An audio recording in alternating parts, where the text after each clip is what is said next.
ஊருக்கு போகிறதுக்காக வந்துட்டு கிளம்பியாச்சு. ட்ரெயினில் தான் வந்துட்டு போக போகிறோம். டிக்கெட் வந்துட்டு எதுவுமே கிடைக்கவே இல்லை. என்ன பண்ணுறதுனே தெரில. பயமாக இருக்குது, நினச்சாலே கூட்டமாக இருக்குமோ அப்படின்னு சொல்லிட்டு. அதுக்கப்புறம் இங்கே வந்து டிக்கெட் எல்லாமே வாங்கிட்டோம். வாங்கிட்டு ஒரு 1/2 hour கிட்ட வந்துட்டு வெயிட் பண்ணிட்டு தான் இருந்தோம் ட்ரெயின் வர்ற வரைக்கும். ஆனால் என் ஹஸ்பண்ட் வந்துட்டு என்ன சொன்னாங்க, இந்த டைமில் வந்துட்டு கூட்டம் இருக்காது. ஏன்னா வந்து நாங்கள் 4 மணி ட்ரெயினில் தான் வந்துட்டு போக போகிறோம். ஸோ அந்த டைமில் வந்துட்டு அதிகமாக கூட்டம் இருக்காது. 6 மணி ட்ரெயின்னா எல்லாருமே வந்துட்டு ஒர்க் முடிச்சுட்டு வரும்போது ரொம்ப கூட்டமாக இருக்கும் அப்படின்னு சொல்லிட்டு சொன்னாங்க. பக்கம் வந்து கூட்டத்தை நினச்சி பயந்துட்டு உட்காந்துட்டு இருந்தேன். இன்னொரு பக்கம் வந்து பசி வேற ரொம்ப அதிகமாயிடுச்சு. அதுக்கப்புறமா அங்கேயே பன் பட்டர் ஜாம் வந்துட்டு வித்தாங்க. பரவாயில்லப்பா, பசிக்கு ஏதாவது வாங்கி சாப்பிட்டா போதும் அப்படின்னு சொல்லிட்டு அதை தான் வாங்கி சாப்பிட்டதுக்கு அப்புறம் தான் ஏதோ கொஞ்சம் பசி போன மாதிரி வந்துட்டு ஃபீல் ஆச்சு.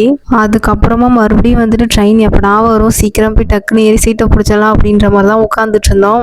நம்ம போகிறதே வந்துட்டு அன்ரிசர்வேஷன் தான். இதில் வேறு சீட்டெல்லாம் கிடைக்குமா அப்படின்னு சொல்லிட்டு ஃபஸ்ட்டு எனக்கு ஹோப்பே இல்லை. அதுக்கப்புறம் ட்ரெயின் வந்தோடனே கடகடன்னு ஓடி போய் ஏறிட்டோம். ஏறினோம் வந்துட்டு கிடச்சிருச்சு, நல்ல வேலை. அப்பாடா அப்படின்னு சொல்லி ஒரு பெருமூச்சை விட்டுட்டு நல்லா உட்காந்து விண்டோ சீட்டில் உட்காந்து சூப்பராக என்ஜாய் பண்ணிட்டு டக்குன்னு பார்த்தா ஊர் வந்துருச்சு. இந்த மாதிரி வந்து விண்டோ சீட்லலாம் வந்துட்டு ட்ரெயின் ட்ராவல் பண்ணும்போது அந்த சீட்டை விட்டு இறங்குறது எனக்கு சுத்தமாக மனசே வராது. ஐயோ இன்னும் கொஞ்சம் தூரம் போகலாம் அப்படின்ற மாதிரி தான் வந்துட்டு ஃபீல் ஆகும்.